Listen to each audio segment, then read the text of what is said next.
Hola chicos, el video de hoy día es sobre tipos de transporte a través de la membrana plasmática. Ya si llegaron a este video sin ver el anterior, les recomiendo que vean el otro que se trata sobre estructura de la membrana plasmática. Este solamente se va a tratar sobre los tipos de transporte. ¿Ya? ¿Por qué? Porque habíamos dicho que una de las funciones principales de la membrana plasmática era realizar transporte de la célula con su exterior, ya cosas que salen y cosas que entran de la célula. Este transporte de membrana esquemáticamente lo dividíamos y lo clasificábamos dependiendo de si utilizaba o no energía. Si no utilizaba energía, lo consideramos un tipo de transporte pasivo porque va a favor de la gradiente de concentración, y si tenía que realizar gasto energético porque iba en contra de la gradiente de concentración, era un tipo de transporte que lo vamos a llamar activo. Y dentro del transporte pasivo tenemos la difusión simple, la difusión facilitada y la osmosis, que es el transporte de agua. Y dentro del transporte activo tenemos al transporte realizado por bombas, que son proteínas de membrana, y el transporte mediado por vesículas. ¿Ya? El primer tipo de transporte que vamos a ver es el de la difusión simple, que es un tipo de transporte pasivo, que es cuando los solutos atraviesan la membrana plasmática sin ningún problema, ya lo atraviesan a través de la bicapa de fosfolípidos. Recuerden entonces que la difusión es un proceso físico irreversible y natural, ya donde miremos el monito, todo tiende a desordenarse, todo tiende a la entropía. Ya miren aquí cómo los solutos que están totalmente concentrados, recargados en un lado, comienzan a esparcirse a través de todo el volumen de solvente. Y recordemos también que este movimiento no requiere de energía. Y entonces, eso es la difusión simple. Es una difusión que se realiza cruzando la bicapa lipídica y que no necesita de gasto energético. Ya, aquí insistimos entonces que dice, es el movimiento de partículas por difusión simple a través de la bicapa de fosfolípido de la membrana plasmática. Y aquí el movimiento, ¿de dónde se realiza? Desde el espacio extracelular, desde donde hay muchos solutos, mucha concentración de solutos, hacia donde hay poco. Entonces miren, a medida que pasa el tiempo, los solutos se van yendo hacia donde están en menor concentración, hasta que llega un momento, un minuto en que hay equilibrio y ya no existe mayor movimiento neto y se quedan los dos en igual cantidad, concentración de soluto. Ya insistimos entonces, difusión simple a través de la bicapa lipídica.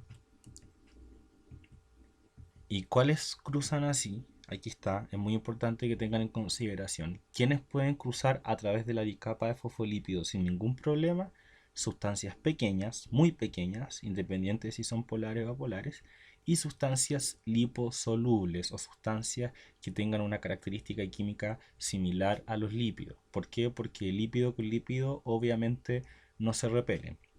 Entonces, ¿qué cosas pueden cruzar? Miren acá, pueden cruzar gases respiratorios. Ya eso es muy importante, lo han preguntado muchas veces en la PSU. Los gases respiratorios, nitrógeno, dióxido de carbono, oxígeno, atraviesan por difusión simple la membrana. El agua también atraviesa por difusión simple. eh, y también tenemos, por ejemplo, los ácidos grasos, glicerol, urea y esteroides, que son de naturaleza liposoluble y que por lo tanto pueden cruzar sin ningún problema la membrana lipídica.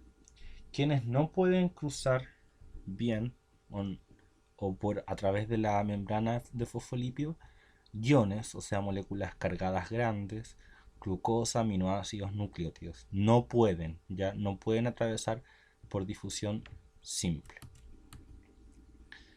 Eh, los principales factores que afectan a la velocidad de esta difusión simple son la temperatura y la concentración de sustrato.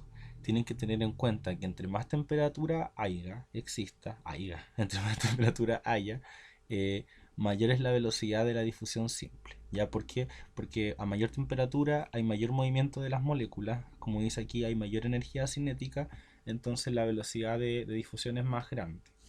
Y el otro factor que estimula el aumento de velocidad en la difusión es el aumento de la concentración. O sea, entre más concentrado esté un soluto en un lado, más rápido se va a ir hacia el otro lado, ¿ya? Aumenta la magnitud entonces de la gradiente de concentración. Aquí está. Dense cuenta aquí que en el eje X de las abscisas, ¿ya? Entre más aumente la concentración de soluto, entre más soluto concentrado allá afuera, mayor es la velocidad de entrada del soluto, ¿ya? Es una relación directamente proporcional.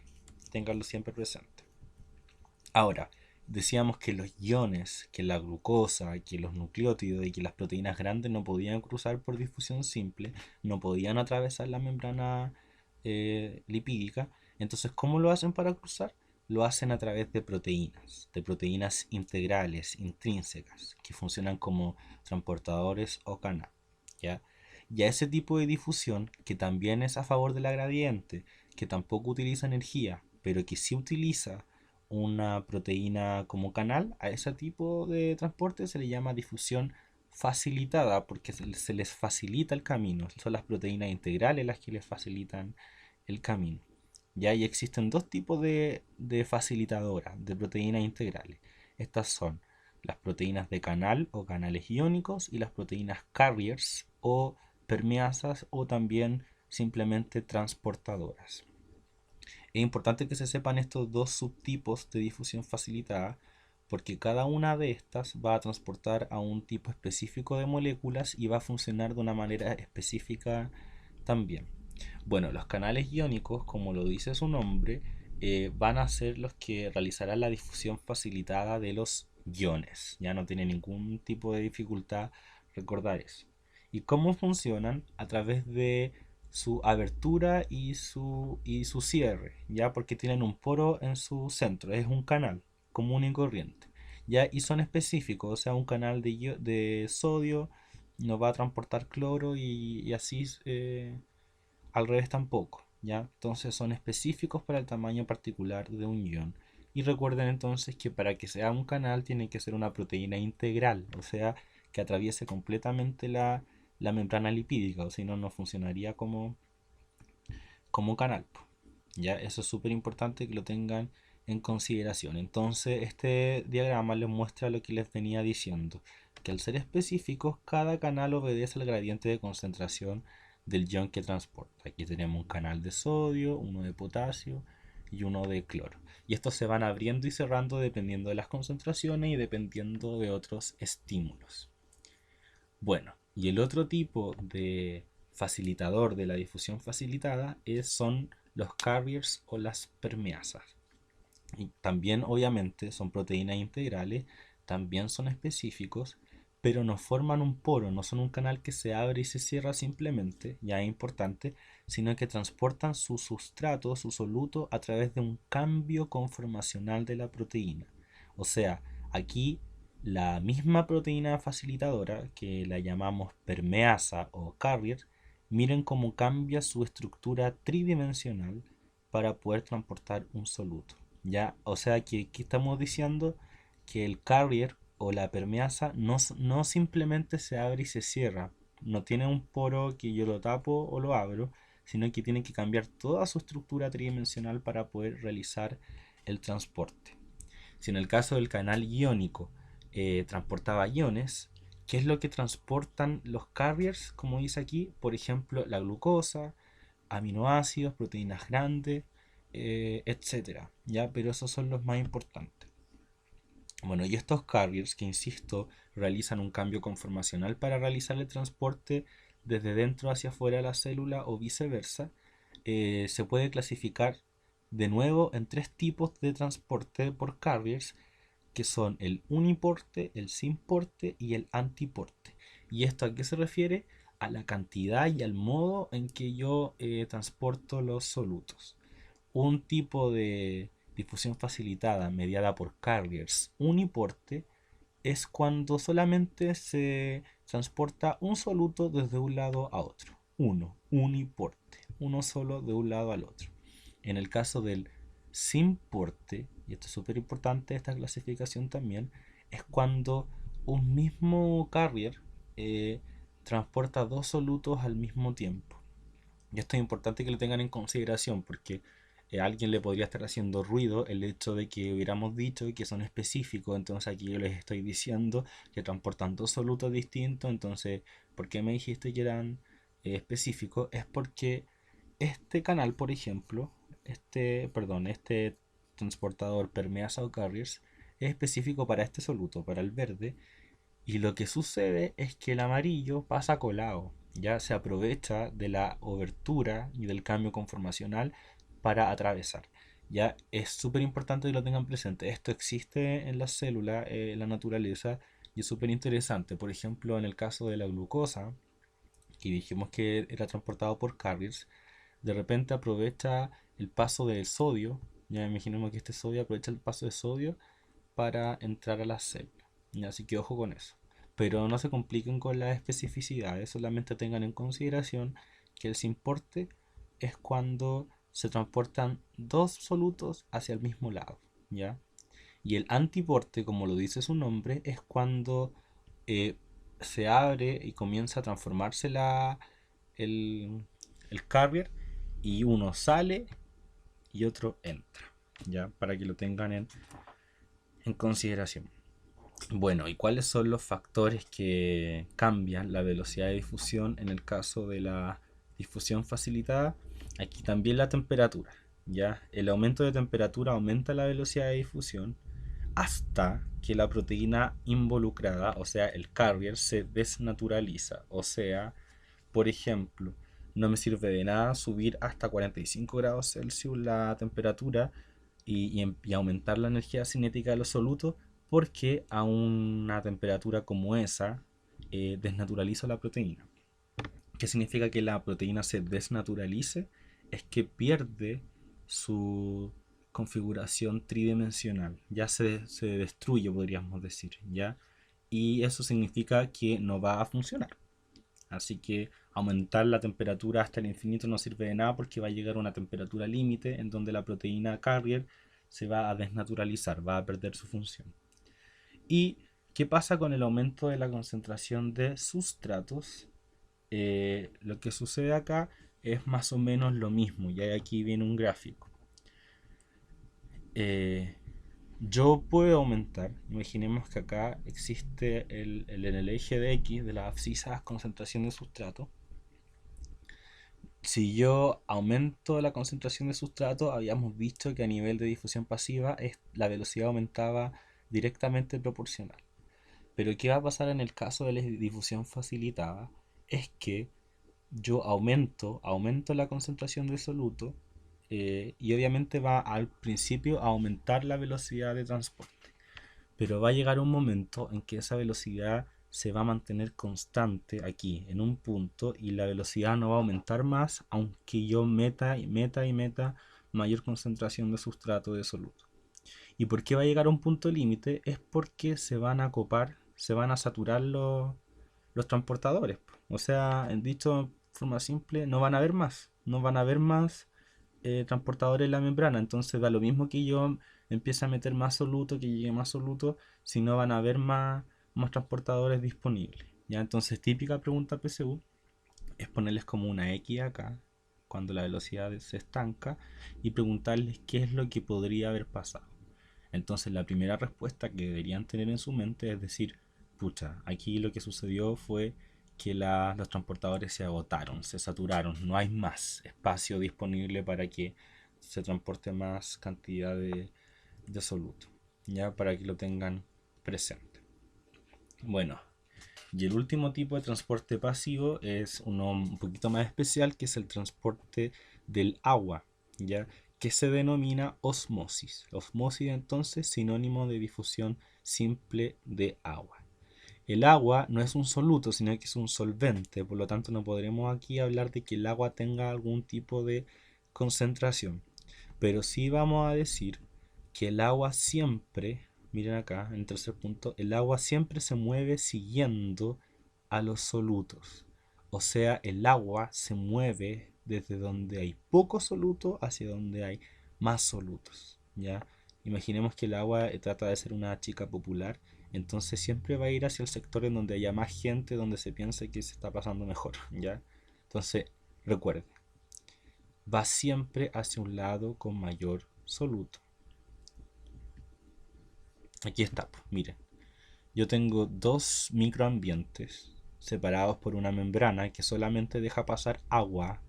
Ya, aquí olvídense que se van a mover los solutos porque esta es una membrana que solamente deja pasar agua. Entonces, naturalmente, por osmosis, ¿hacia dónde se va a mover el agua? Insisto, desde donde hay poca gente aquí estamos hablando de poco soluto, poca concentración, hacia donde hay alta concentración, ¿ya? De soluto. Entonces aquí la flecha está muy bien puesta porque el agua se va a ir desde donde hay poco soluto hacia donde hay harto soluto, ¿ya? Y miren lo que va a pasar después de un rato. Obviamente va a haber más agua en el lado derecho que en el lado izquierdo porque el agua se fue. Si se dieran la paja de contar las pelotitas, los solutos, se darían cuenta que siguen igual, ¿ya? Porque aquí no hay movimiento de soluto, sino que hay solamente movimiento de agua. Es importante. Lo que sí sucedió aquí es que en este caso, en esta situación, la primera situación, el lado derecho, donde había mayor cantidad de soluto a la misma cantidad de agua, obviamente este sector estaba más concentrado. Imagínense que estas pelotitas fueran sal. Entonces, obviamente este sector sería mucho más salado que este porque tiene más sal.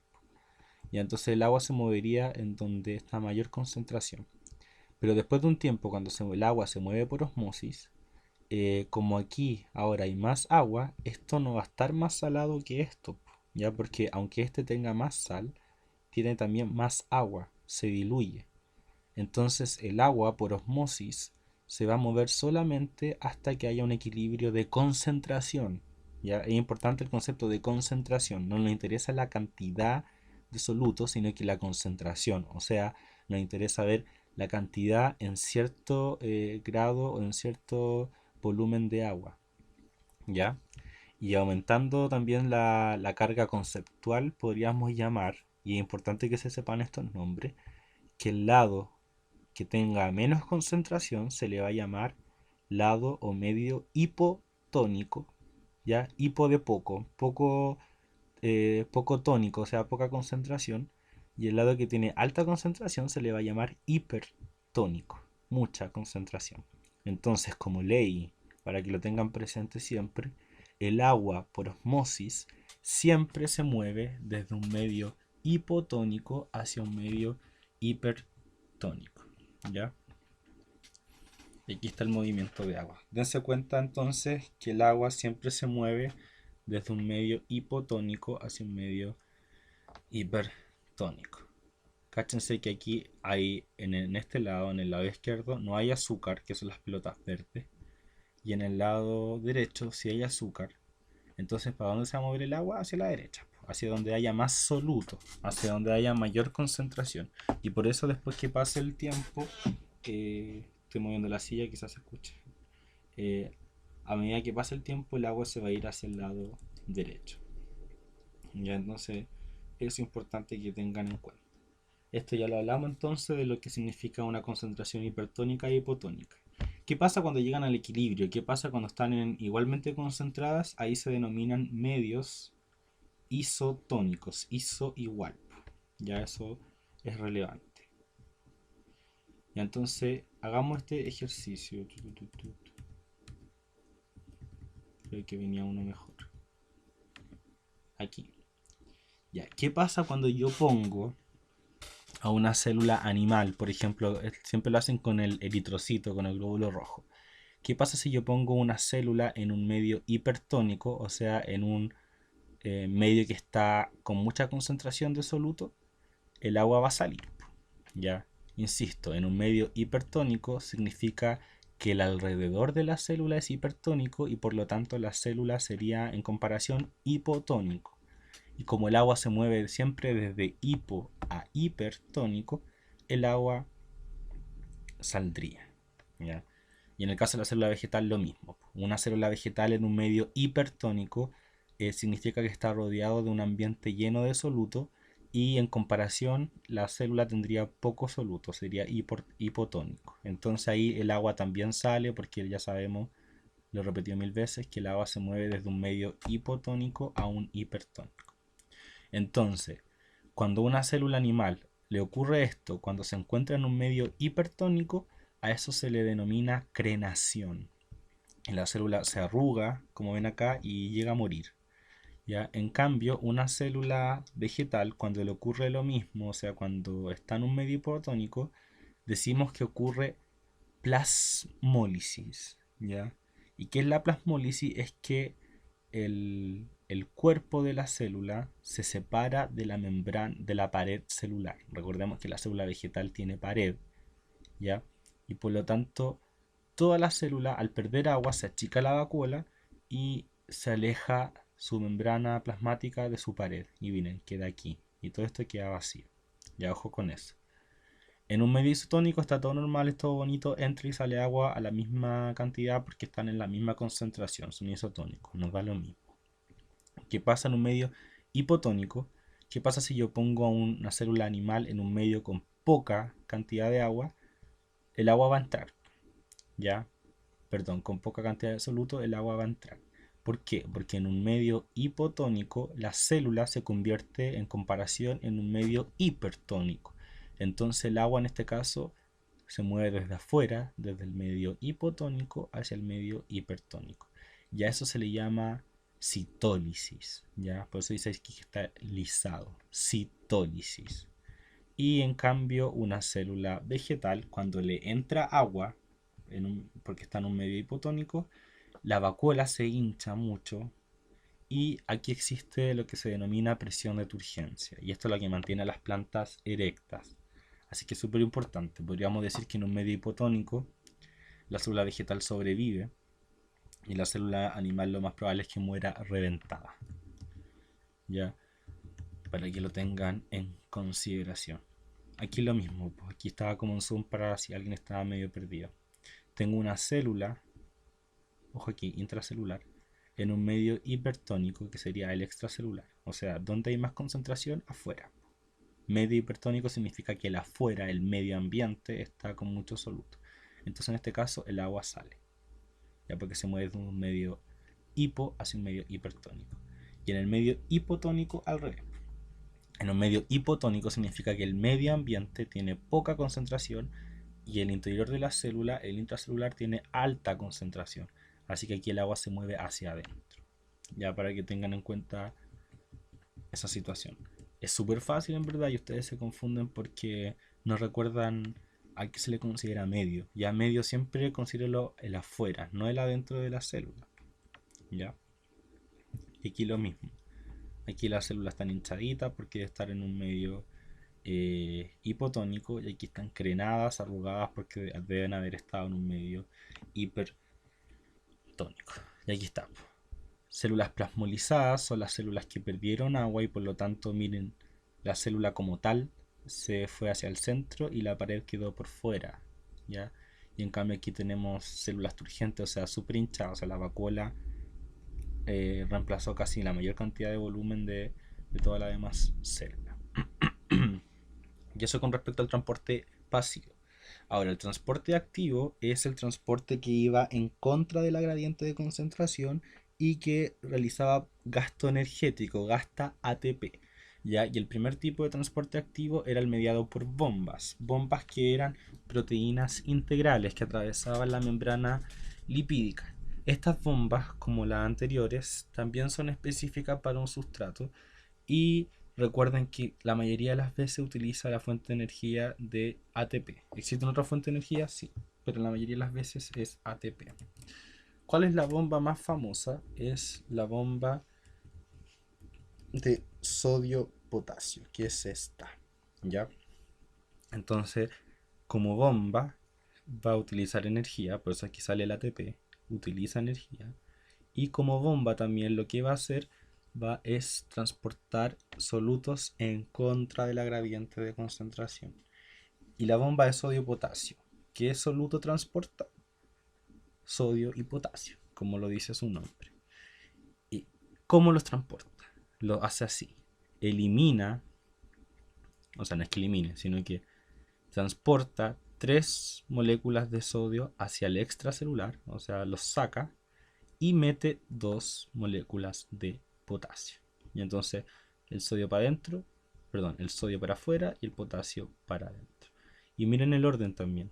primero saca los 3 sodios y después introduce los 2 potasios. Ya recuerden que esto está en contra de la gradiente de concentración. Entonces, si yo les dije que sacaba 3 moléculas de sodio, significa que ¿en dónde hay mayor concentración de sodio? ¿Adentro o afuera? 1, 2, 3, deberían decir afuera, ¿ya? Recuerden que la mayor concentración de sodio se encuentra afuera. Y si yo estoy moviendo sodio hacia afuera, lo estoy moviendo en contra de su gradiente de concentración. Y por eso necesito una bomba y por eso necesito energía. ¿Es dato freak la cantidad? No. ¿Ya? La PCU les puede preguntar la cantidad, así que no recuerden. O sea, recuerden, saquen 3 sodios y mete 2 potasios. Eso es súper importante que lo tengan en cuenta.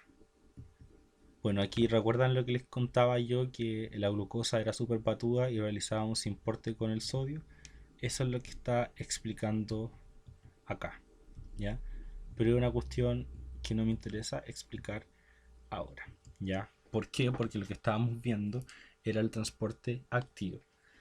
¿Ya? El transporte activo entonces no solamente es mediado por bombas, sino que también puede utilizar vesículas. ¿Y cuándo se realiza este tipo de transporte? Cuando lo que yo quiero transportar tiene ya un mayor volumen, una mayor cantidad.